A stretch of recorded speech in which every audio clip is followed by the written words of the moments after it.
시청자 여러분 안녕하십니까. 법설의 최기철입니다. 지난 12일 나경원 자유한국당 원내대표의 국회 연설 파장이 더욱 커져가고 있습니다.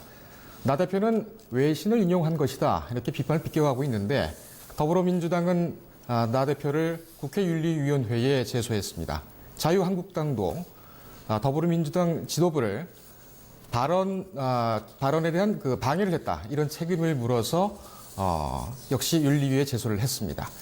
사안이 점점 커지고 있는데 오늘 법설에서는 이 사태 어떻게 봐야 할 것인지 생각해 보겠습니다. 시사 전문가 노영희 변호사 나오셨습니다. 안녕하십니까? 네, 안녕하십니까? 네. 나경원 대표 한 건 해냈어요. 김정은 수석 대변인 이 언급을 했는데 네. 본격적으로 말씀을 듣기 전에 제가 이걸 좀 찾아봤습니다. 네. 이게 이 인용했다는 기사가 지난해 9월 26일자 블룸버그의 네. 기사였죠. 제목을 의역하면 문재인 대통령 김정은의 유엔 대변인되다 이렇게 제목이 나왔는데 제가 이 기사 원문을 대성관에서 일했던 분 그리고 미국 변호사 그리고 영자 신문 기자에게 한번 물어봤습니다. 철저히 검증하시는군요. 네, 어떻게 되는 것인가 네, 물어봤는데 이 의견이 좀 분분합니다. 어떤 분은 이 나 대표가 제대로 인용을 잘 했다 이렇게 하신 분이 있고 또 어떤 분은 정치적인 목적을 위해서 제목만 따다가 아전인 수격으로 인용을 했다라고 하신 분이 있고 하나는 또 절충론이라 할까요? 신중론인데 블룸버그 성향하고 당시에 미국 정치 상황을 봐야 되지 않겠느냐 먼저 살피고 해석을 해야 된다 이렇게 의견이 나뉘더란 말이죠. 게다가 블룸버그 오너인 이 마이클 블룸버그는 민주당 지지자고 민주당은 반트럼프 기조죠. 그렇죠. 네, 트럼프가 하는 일에 대해서는 뭐든지 비판하고 나서는 그런 경향도 있고 이런 것도 감안해야 되지 않나 이런 생각이 좀 듭니다. 어떻게 보셨습니까? 우선 박지원 의원이 그러지 않았습니까? 나경원 대표를 민주당이 지금 잔다르크로 네. 영웅으로 만들어주고 있다 이런 얘기하고 있는데 저는 이게 다분히 정치적으로 계산이 깔린 치밀하게 만들어진 각본에 의한 것이다 이렇게 생각하고요. 특히 나경원 대표가 당시 연설하면서 그 문재인 대통령에 대해서 김정은의 대변인의 수석 대변인 이렇게 딱 말을 한 게 아니라 네. 김정은의 수석 부대 이런 식으로 계속 말을 일부러 더듬었어요. 그렇죠. 그러니까 저는 부대변인이라고 하는 사실은 이제 없을 텐데 일부러 그렇게 말을 더듬어서 오히려 사람들로 하여금 관심을 더 쏟게 만드는 효과를 좀 노린 게 아니었나 첫 번째 생각이 들고 예. 두 번째로는 이제 그러다 보니까는 장례가 점점 소란스러워지고 말이 끝나고 나니까 이제 민주당에서 엄청나게 반발하지 않았습니까? 그러면서 사태가 좀 더 커졌습니다. 그러니까 이런 것들은 기본적으로 저는 정치적 목적이 훨씬 더 크다라고 보는데 네. 원래 나경원 대표의 성향상 원래 그런 식으로 말을 할 거는 아니었습니다만은 원내대표가 된 다음부터는 다분히 정치적으로 말하고 있고 그런 것들이 어떤 의미를 가지느냐 예컨대 얼마 전에 30.4%인가요 한 그 여론조사 기관에서 나온 그 한국당 지지도가 그 민주당의 지지도 37%하고 별 차이가 나지 않는 정도로 이제 올라갔단 그렇습니다. 말이죠. 그래서 매우 기뻐했지만 그렇다면 이제 여기가 끝일 것인가 더 올라갈 것인가가 문제였는데 대부분의 사람들이 생각하는 거는 확장성을 갖기는 좀 어려울 것이다라고 네. 얘기를 했단 말이죠. 그렇다면 이 시점에서 자유한국당 입장에서는 그러면 일단 집토끼들을 먼저 좀 단도리를 하고 잘 잡아보자라고 하는 생각이 있었을 것이고 그러다 보니까 지지층을 결집하고 혹은 이제 보수층을 결집시키는 의미에서 사실은 친박 비박 이런 거 할 것 없이 이런 말을 함으로 인해서 오히려 민주당하고 각을 세우는 모습을 보이니까 이제 결과적으로는 외부에 적은 내부를 뭉치게 만드는 거 아니겠습니까? 네. 그래서 그 자유한국당 입장에서는 그런 효과를 노린 것 같고요. 두 번째로는 민주당 입장에서도 사실은 손해가 아닌 거죠. 민주당도 자유한국당에서 그런 식으로 하게 되면 민주당 내부도 또한 다시 뭉칠 수밖에 없는 것이 되고 특히 그 나머지 야3당과의 또 공조가 사실은 있을 수밖에 없기 때문에 민주당도 오히려 이것을 그 이해찬 대표라던가 이런 분들이 국가 원수 모독죄라는 것을 언급하면서 또 그런 효과를 반대적으로 노린 것 아니었느냐 이제 이런 해석을 좀 해볼 수 있을 것 같습니다. 이 사실 수석 대변인은 노 변호사께서 오래 하셨었는데요. 그렇죠. 제가 대한 변호사 했었죠. 예. 자, 이 법적으로 문제가 있느냐? 처음엔 좀 많이 논란이 있었어요. 지금 좀 정리가 되는 부분이긴 하지만 어떻게 보셨습니까? 일단 그 법적으로는 국회에서 국회의원이 한 그런 발언에 대해서는 원래 책임이 없죠. 네. 일반인이 했으면 이게 혹시 명예훼손이나 모욕죄로 될 가능성이 있다라고 이제 보이기도 하지만 현실적으로 이 나경원 대표가 한 말은 더 이상 수석 대변인이라는 말을 듣고 싶지 않습니다라는 얘기를 한 말이에요. 그러니까 본인이 그런 말을 했다는 게 아니라 그런 말이 들려온다라는 식으로 이제 오히려 조금 다른 방식으로 표현했기 때문에 네. 이걸 가지고 또 직접적으로 나 대표에게 뭔가 책임을 묻기는 좀 어려운 부분이 있단 말이죠. 예. 그러니까 살짝 비껴가는 모습을 보여줬는데 그러기 때문에 사실은 이해찬 대표가 국가원수 모독죄라는 걸 얘기를 한 겁니다. 네. 왜냐하면 국가원수 모독죄라고 하는 건 1975년도에 그 유신헌법 을 만들었던 유신 정의회에서 사실은 만든 그렇죠. 것이고요. 이게 1988년도에 민주당이 정권 잡으면서 삭제된 조항입니다. 네. 그러니까 현재 존재하지도 않는 이 법조문을 왜 여기다 끌어들었느냐. 이게 그 당시 형법 104조의 2 1항과 2항에 해당이 되는데요. 네. 1항 같은 경우는 내국인이 뭐 대한민국이나 헌법 국가기관에 대해서 허위 사실을 말하면 안 된다 이렇게 네. 되어 있고, 그 다음에 또 2항에서는 내국인이 외국인이나 외국 단체를 이용해서 국가원수를 네. 모독하면 안 된다고 돼 있어요. 그러니까 실제 약간 김정은의 수석 대변이라는 말은 사실은 모욕적인 말이기 때문에 이 조항에는 그대로 해당이 되지만 이미 없어진 조문을 가지고 얘기한다는 건 말이 안 되죠. 그렇지만 그럼에도 불구하고 이런 말을 꺼낸 것 자체가 네. 그것이 갖는 의미가 무엇인지를 우리 국민들에게 특히 민주당 지지자들에게 네. 알리고 싶어했던 이 이해찬 대표의 뜻이 아니었을까 생각이 듭니다. 이게 정치적인 그렇죠. 의도였다. 양쪽 다 정치적인 거죠, 사실은. 그 청와대에서도 그 한정무 청와대 부대변인 이분도 국가 원수 모독죄라고는 안 하고 국가 원수 모독이라고 얘기를 했어요. 네, 그러니까 국가원수 모독죄라고 했으면 되게 무식하다 이런 소리를 들었겠죠. 예. 그러니까 아마 그런 걸 다 고려했을 것입니다. 아, 그런 네. 속내가 그러니까 있었군요. 우리랑 수가 달라요, 사실은. 그런 말들을 하시는 분들은 예. 이해찬 당대표 같은 경우도 7선 의원 아니겠습니까? 그렇습니다. 7선 의원이면 28년을 국회의원만 했다는 거예요. 네. 그러니까 그런 분들이 우리처럼 그냥 발끈하거나 우리처럼 일희일비하거나 그런 사람들이 아니거든요. 그래서 그런지 국가 원수 모독죄를 부활시켜야 된다. 뭐 이런 얘기도 좀 있습니다만. 그거는 좀 너무 심한 것 같고요. 네. 그렇게 따지면은 이게 사실은 너무 악용될 가능성이 있기 때문에 그리고 표현의 자유라던가 정치적 의견을 뭐 말하는 것 자체는 사실은 잘못된 게 아닙니다. 네, 유신의 잔재였겠죠.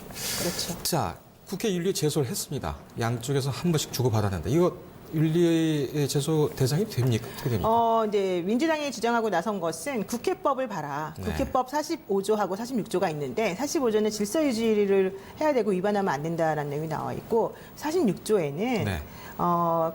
국회에서 연설을 하면서 모욕적인 발언을 하지 말아라. 또 개인의 사생활에 대해 언급하지 말아라라는 네. 게 있단 말이에요. 그러면 여기서 말하는 그 김정은 수석 대변인이라는 말은 결국 문 대통령에 대한 그런 모욕적인 발언이 아니냐. 네. 그러니까 이걸 어겼다는 거죠. 그래서 이 징계 이런 것을 어겼을 때 징계 조항은 윤리특위의 심사를 거쳐서 의결로 징계를 결정하도록 돼 있습니다. 네. 그러니까 민주당 입장에서는 윤리특위에 제소하는 것이 당연한 것으로 지금 나오는 거고요. 지금 여기서 나오고 있는 그 자한당의 기본적 입장은 그거는 모욕도 아니고 네. 근데 여기다가 지금 우리를 왜 이렇게 갖다 붙이냐. 오히려 홍영표 의원이 나서서 중간에 의사진행 발언을 방해한 이런 것들이 질서유지 위반 행위 아니겠느냐. 네. 이제 이러면서 서로 맞불을 지금 놓고 있는 거죠. 그렇군요.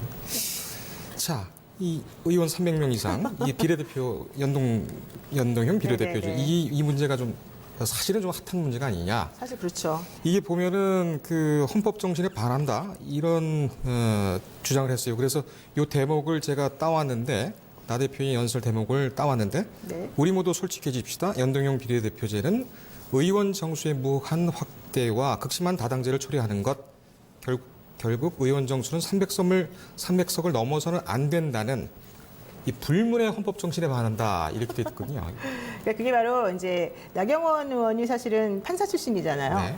그러니까 사실은 황교안 당대표도 그렇고 나경원 의원도 그렇고 둘 다 법조인 출신들인데 그분들이 이렇게 법과 좀 안 맞는 발언을 하는 건 다 이유가 있지 않겠습니까? 네, 네. 근데 실질적으로 헌법에 뭐라고 써 있느냐면 헌법 41조에 보게 되면 2항에 국회의원의 수는 법률로 정한다 이렇게 네. 되어 있고요. 200명 이상으로 한다고 되어 있기 때문에 300명 이상 되면 안 된다는 건 없습니다. 예. 그렇기 때문에 성문, 즉 글자로 적혀져 있는 헌법에는 300명 이상 되면 안 된다는 말이 없기 때문에 예. 나경원 대표는 여기에 대해서 불문 헌법이다 이렇게 주장하는 거죠. 왜냐하면 예. 우리가 300명이라고 하는 시스템을 공고히 오랫동안 다져왔기 때문에. 네. 그러면서 이런 말을 하는 와중에 무엇을 얘기하냐면 연동형 비례대표제 지금 현재 뭐 패스트트랙으로 얘기하고 싶어하는 그 선거구제 관련해가지고 가장 중요한 문제니까 그러한 그 야삼당과 민주당의 안을 자기네들이 허용하게 되면 본인들이 가지고 있는 이제 지역구 의원의 수라든가 이런 것들이 많이 좀 불리하게 되니까 이걸 안 하고 싶어하는 명분으로 이제 이걸 갖다 붙인 거죠. 예. 여기 지난번에 황교안 대표 같은 경우에도 실질적으로 뭐 박근혜 전 대통령 탄핵이 뭐 절차가 문제가 있냐 없냐 얘기를 하면서 사실은 좀 안 맞는 말을 했어요 법조인으로서는. 그 얘기는 본인들이 다 법적으로 안 맞는 걸 알지만 네. 그런 메시지를 자기 지지층들에게 던져줌으로 인해서 오히려 이제 이슈를 확장시키고자 하는 의도가 있었다는 네. 거거든요. 이런 걸 따져보게 되면 실질적으로 여기에 대해서 유시민 의원이 또 기름을 부어준 꼴이 되지 않습니까? 네. 박지민 의원하고 같이 유시민 그 이사장이 네. 알릴레오 해서 얘기하면서 네. 뭐 헌법 공부를 했냐 안 했냐 네, 얘기 나오니까 또 황교안 대표 여기다 대고 뇌가 썩었다라고 하는 말을 한 사람이 할 말은 아니다. 이런 얘기까지 서로 주고받고 있는데 오히려 이런 것들이 이제 정치가들이 어떤 식으로 이 이슈를 선점하고 이것들의 방향을 설정해 나가고 싶어 하는가를 우리들에게 알려주는 그런 것이라고 볼 수 있습니다. 지금 말씀하시면서 이렇게 법적으로 보는 것과 정치적으로 해석하는 것은 다르죠. 분명히 구분돼야 된다. 저도 느낀 적이 있었는데 네.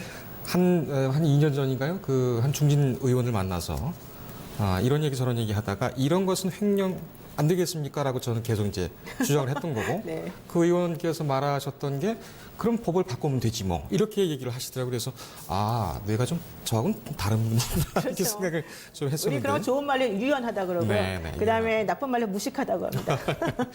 어쨌든 뭐 그런 부분은 좀 잘 이해를 균형 있게 좀 해야 그렇습니다. 되겠습니다. 예, 예. 자, 황교안 대표 얘기가 나왔는데 대표로 당선된 뒤에 어떻게 보면은 그 전당 차원의 당 차원의 그런 문제 아니겠습니까? 그렇죠. 예. 어떻게 대처할 것인가? 황교안 대표는 사실은 그전에는 상당히 중립적이고 말을 정확하게 하지 않고 네. 그래서 보는 사람을 너무 답답하게 만드는 사실은 좀 단점이 있었지만 예. 그럼에도 불구하고 틀린 말은 하지 않는 사람이었는데 이제 당대표가 되고 나서는 완전히 색깔을 좀 정확히 드러내는 것 같고 예. 특히 그 자유한국당의 보수층을 끌어들이기 위해서 상당히 노력을 하는 걸로 보입니다. 네. 이번 같은 경우에도 뭐 블룸버그 통신의 김정은 수석 대변인 이런 얘기를 하고 나니까 엄청 발끈하셔가지고 뉴욕 타임즈에서는 에이전트라고 했는데 왜 외국 사람들이 하는 말에는 꼼짝도 못하더니 우리만 가지고 이러느냐 이제 이런 네. 얘기까지 했지 않습니까? 예. 이제 그런 것들을 보게 되면은 역시 정치가로 변신한다는 것이 무슨 뜻이냐를 다시 한번 생각해볼 수밖에 없는데요. 네. 황교안 대표가 실제 이런 식으로 행동을 함으로 인해서 나경원 대표의 말을 좀 더 깊이 있게 만들어주고 힘을 실어주고 있는 그런 방향으로 가는 것이고 그래서 지금 당 내부에서는 나경원이 잘했다. 황교안 역시 잘한다. 이제 예. 서로 간에 칭찬해주는 분위기가 확산되고 있다고 합니다. 그렇다면 이제 이런 것들이 과연 우리 국민들 입장에서는 좋은 것이냐. 예. 뭐 자기네 당에서는 좋을 수 있겠지만은 전체적으로 봤을 때는 오히려 좀 부적절한 거 아니냐. 그런데 요즘에 우리나라 사람들이 사실 상당히 정치적인 그런 인식이나 수준이 높기 때문에 네. 이 정도는 소화할 수 있다. 이렇게 또 내부적으로 또 자평한다고 합니다. 그렇군요. 자, 황교안 대표 얘기가 나왔고 또 변호사님 나오셨으니까 이 문제를 좀 안 여쭤볼 수가 없어요. 오늘 주장은 약간 좀 빗나간 주제일 수도 있습니다만 황 전 총리가 당대표로 당선이 됐고 이명박 전 대통령이 보석으로 풀려났습니다. 3월이 지금 다 가고 있고 박근혜 전 대통령의 구속 만기는 4월 16일입니다. 그렇죠. 지금 광화문이라든지 밖에 나가보면 태극기를 흔드시면서 박 전 대통령의 석방을 요구하시는 그런 분들이 참 많아지셨는데 이거 어떻게 보십니까? 일단 흐름상으로는 이제 촛불 혁명이라고 보통 부르고 싶은데 네. 어쨌든 그 당시에 있었던 분위기하고는 완전히 반대 방향으로 좀 가는 분위기가 있습니다. 근데 오히려 이제 이런 것들이 민주주의를 좀 더 발전시키는 계기가 될 거라고 보기 때문에 심각하다고는 보지 않습니다. 예. 그런데 이제 더 중요한 것은 박근혜 전 대통령 같은 경우는 4월 16일 날 구속이 만기된다 하더라도 이미 확정된 형이 2년 동안 살아있기 때문에 예. 그 형을 그때부터 집행할 수밖에 없는 구조가 됩니다. 그렇죠. 그렇기 때문에 뭐 석방이나 이런 건 말이 안 되고 특히 사면은 언급할 수가 없죠. 왜냐하면 전체적으로 지금 현재 재판받고 있는 모든 것이 확정돼야 되기 때문에 네. 근데 이런 것들은 전부 다 이제 그 자기네들의 지지층을 좀 결집시키는 효과를 노리고 일부러 하는 것으로 좀 보이고요. 네. 다만 이제 MB의 경우에는 어제 재판할 때 제가 사실은 중앙지방법원에 갔습니다. 그랬어요? 예, 저도 재판이 있어서 지나가다 봤는데 경찰들이 막 몰려있고 이랬었어요. 사실 생각보다 이렇게 방송에서 얘기한 것보다 훨씬 더 좀 얌전한 분위기였는데 네. 방송에서는 엄청나게 이제 많이 지지자가 있는 것처럼 얘기를 했죠. 근데 사실 그러진 않았고요. 손을 이렇게 흔들고 마치 무슨 개전 장군처럼 움직이는 모습이 사실 좀 좋지는 않았습니다. 예. 그러나 어쨌든 간에 본인 입장에서는 피고인의 방어권 확보라는 측면에서는 또 필요하다고 보여지고 이런 것들이 결과적으로는 또 지지하는 세력들이 있다는 것을 생각해 본다면은 이 문제를 어떻게 풀어야 될까요? 정치적으로 풀어야 될까요? 저는 법리적으로 푸는 것 플러스 정치적인 게 섞여 있다고 봅니다. 예, 알겠습니다. 오늘도 귀한 시간 내주셔서 네. 출연해주셔서 감사합니다. 고맙습니다. 대법원 판례와 헌법재판소 결정은 북한을 평화 통일을 이루기 위한 동반자라고 규정을 하고 있습니다. 평화 통일이라는 것은 헌법상의 대통령의 가장 중요한 임무죠. 유엔이란 국제 무대에서 대통령이 평화통일의 동반자를 우호적으로 소개했다는 것, 이것이 과연 비판할 것이냐, 대변자로 봐야 될 것이냐, 이 문제, 그리고 여기에 대해서 외신의 제목만 따와서 정치적으로 이용을 하는 것이 과연 당 원내대표의 위치에서 정확한 것이냐, 상당한 것이냐는 좀 봐야 될 것 같습니다. 자, 오늘 법설은 여기까지 준비를 했습니다. 저희는 다음 주 이 시간까지 또 여러분들 위해서 정성을 다하겠습니다. 시청해주신 여러분 고맙습니다.